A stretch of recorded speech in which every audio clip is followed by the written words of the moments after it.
Hello, consultants. This video is a little longer because I'm giving you an orientation to the entire system. So, what you are looking at is your consultant homepage. One of the most important things on your homepage is the search bar.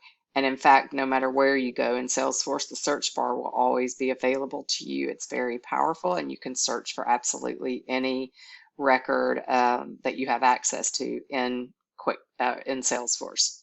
So for example, I might want to search for a business activity, or perhaps I want to search for an organization.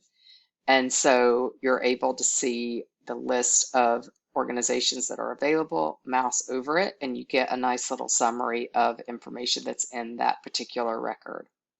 So I want to show you the contact records next, and so I'm going to type my own name in. There's my contact record. So it takes me to my contact record. Your contact record is now your dashboard, whereas in QuickBase, you had on your home page a list of all of your associated B&Es, your business activities, etc. That now lives here on your contact page. When you're on your contact page, or any record actually, you can click this star and it adds it to your favorite list. Here, Talitha was added to your favorites. And then you access your favorites list by clicking on the arrow. This provides you an easy way to keep the records that you go to often organized and easily accessible. As soon as you log in, they'll always be here in your list. If you ever want to remove something, you click on favorites and just click the X, and then it is no longer included on your list. So inside of the contact record, as you recall, I just said that it is now your dashboard. What I mean by that is you can see all these tabs here, and there is more under the More tab. And it includes any CFFs that you have submitted, any B&Es that you have submitted, any events where you are the facilitator. It includes business activities where you are on the consultant team, and I'll talk more about that in a moment. That's new to Salesforce. And if you are a CFF reviewer, it includes your CFFs that you need to review, along with business activities that you might lead. If you're listed as the lead consultant, you'll see those business activities here. And if you're listed as the co-lead consultant, you'll see them listed here. Also on your contact record, if you scroll down, you'll see all the information, which by the way, you can edit and update at any given time. And then there's a consultant section where you will have your bio here and your photograph. We have them, I think, for most consultants. We might be missing a few. And please visit your bio and photo and ensure that that is the bio and photo that you would like for us to use for various purposes, such as if you're a facilitator for a PACE session, we would grab it from here and put it on the website. Or if you are going to be a facilitator in a proposal, we might include your bio and photo in that proposal to the client. So be sure it's updated to what you want it to be. Go back to the home page. We've looked at the search bar, very, very important, especially if you're going to add a new record. Search for that record first to make sure it does not already exist, especially in relation to organizations, contacts, and business activities. So here you'll find links to external things that you might need quick access to: the consultant portal, availability calendar, consultant admin guide, the fee matrix, and then the Salesforce guide is the written guide for all things Salesforce. It'll have the instructions about how to add a new B&E, how to add a new organization, etc. So that is your main guide for any support that you need related to learning how to use Salesforce. Inside of the guide, with every written instruction, there is also a link to an accompanying video. You can also find videos and links to written instructions here on your home page. I've almost finished all of them. And so you can access that from here. Okay. Oops. I don't know why that is doing that now, and I do not want it to do that. Great. What? Sorry. Ah. Oh, well, I guess we'll use this little pen that has now appeared. So we are, sorry,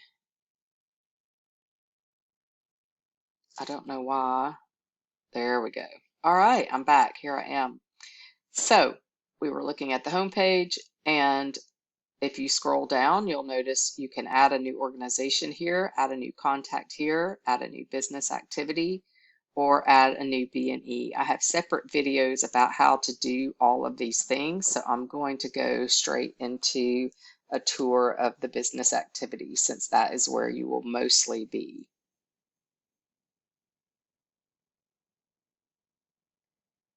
All right, this is the business activity record. At the top is a summary of some information, especially including the status and the organization that it's associated with. You can always tell what record you're in by looking up here above the title of the record. And then this is a status bar that shows you the current status of the business activity. Statuses are incredibly important in Salesforce because we have many notifications attached to statuses. So please review your statuses and always make sure they are up to date. Down here is where you can edit your status. You can also select a different part of this little flow here to select a status as well, and it updates in the same place. I'm going to go here so that we can pull down all of the different statuses you have available to you.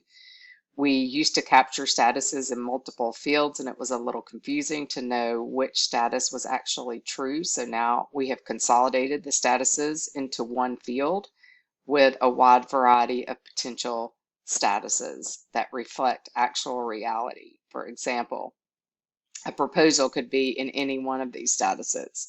We might still need a proposal writer, or it may be in the process of being revised, or perhaps it's ready for contract. Each of those statuses might send out a notification. This one in particular sends a notification to Caitlin and the contracts team that the proposal is ready for contract. So again, and notice you have to save the records. Be sure to check your statuses and make sure they are accurate and up to date. The the business activity is organized into two main sections, left and right. Here's information and guidance, and here's data and details.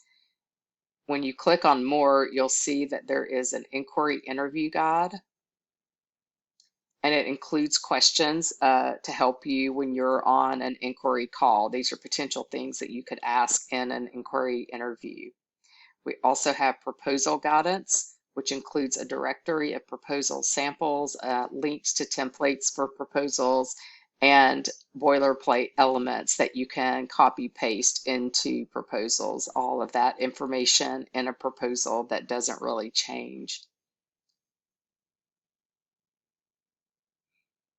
Okay, going back to that basic information and scrolling on down, you'll notice your events are now down here on the left, sort of at the bottom. And to add a new event, you just click on new and you'll be able to add it. So I'm going to go in and show you a full record. This basically includes all of the information you're used to entering in QuickBase. It's the exact same information, it's just organized differently. You'll notice you ask for your tech consultant on this tab, and you ask for your Zoom and evaluation links on this tab. If you notice over here, there is a place for facilitators that are manning this event, so to speak, and it would include like the tech consultant and the different facilitators that are actually facilitating the given workshop. So I'll go back to the business activity again on the left, information and guidance.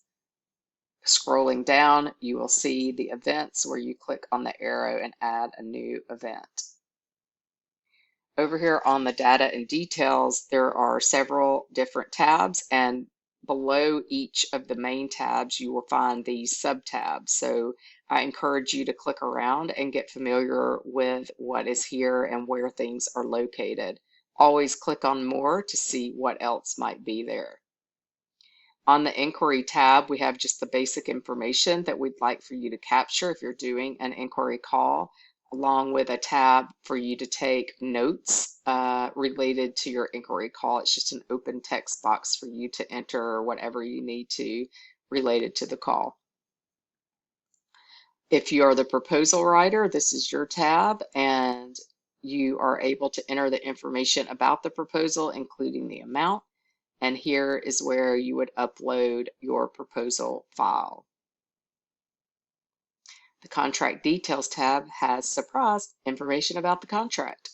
So all of this information, you'll notice only this field has a little edit pencil. That's because this information is read only for consultants, and the contracts team will be entering this information from the signed contract once it is signed.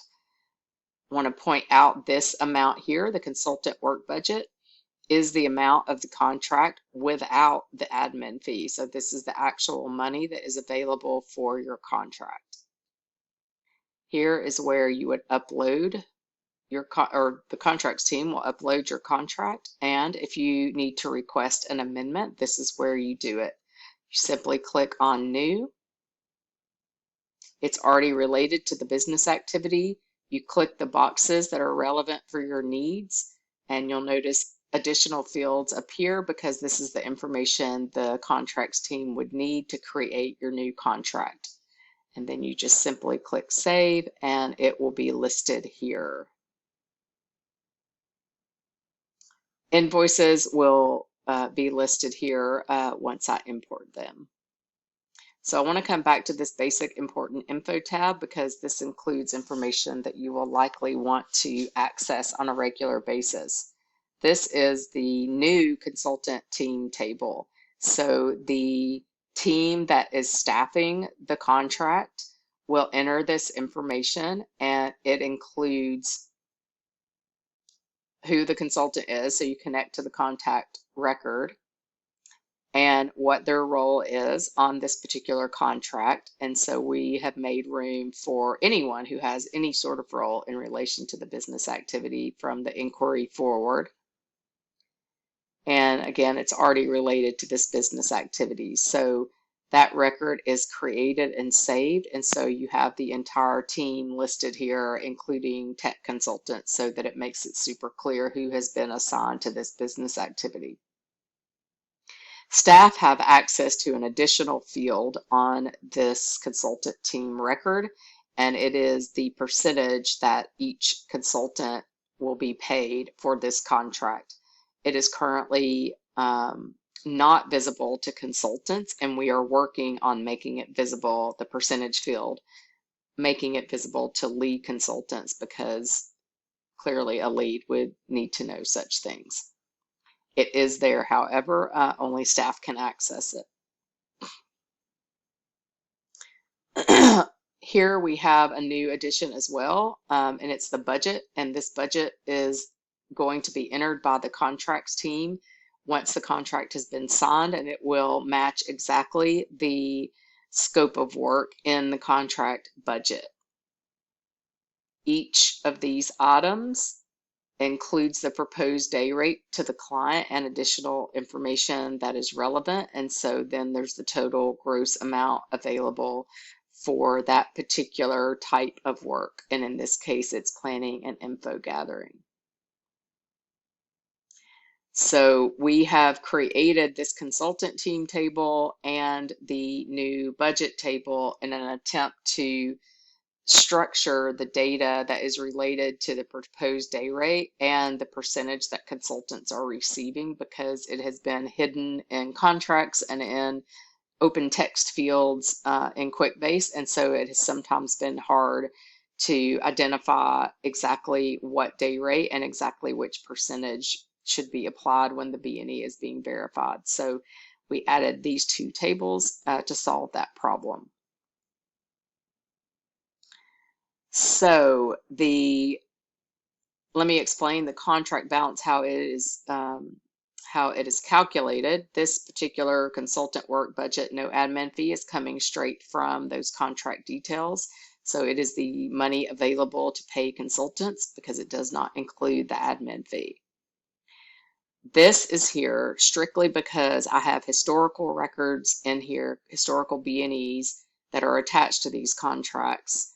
And so I needed a way to sum them up separately so that we could add it to the amounts that are going to be submitted in Salesforce. This is all fake data right here. To subtract it then from the work budget so we could have the contract balance. So again, this is the totals from the historical records that I brought in from QuickBase, added together with the B&Es that will be submitted going forward in Salesforce. Those two things together are subtracted from the work budget to give us the contract balance. So down here are all the B&Es listed. All consultants can see all of the B&Es, but none of the B&Es have total fees visible to consultants. Staff sees the total fees that are due to each consultant, but consultants currently only have a view of the total hours and total days that you have submitted, along with all this other info that you see. I have a separate video about how to enter a B&E, so I'm not going to go into that right now. I just want to give you a tour of the record itself. So there's the basic information here, and we still have the B&E notes field, which you can enter any sort of notes that you want, and you can relate it to an event if there is any. You'll notice over here that these checkboxes will be checked once it's been verified, reviewed, and paid. And then there's some additional information down here that will rarely be used. And if you need to mark any of these things, you will likely already know that. Once you have entered your B&E detailed records by work type, then your total hours are summed up here and your total days are summed here. And they're shown at the top of the record. The second tab is the place where you would enter your in-person expenses, and you can upload your receipts here. Then you're able to create your consultant feedback form from within your billing expense. And when you do a CFF, when you complete it, then the CFF reviewer assigned to this business activity will be notified, and it will show up on their dashboard in their contact record so that they know they have a CFF to review. They also get an email notification. And for any of you that are working with observers, you can let them know that this is where they would complete their observer forms. So back to the business activity. That pretty much covers everything in the business activity, and that is mostly where you will be. There's also account records and contact records. Let's go back to the home. And you can search for accounts and contacts here is the easiest way to do that. So as a quick recap, again, here is the search bar. It is your best friend. You want to go here first to see if records exist. It's a quick, easy way to find records, whatever you're looking for.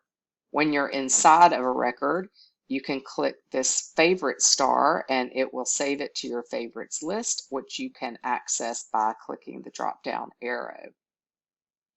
Links to external things are here. Here's the link to the guide that gives you instructions for all the things. You scroll down your home page and you can add all of these new records.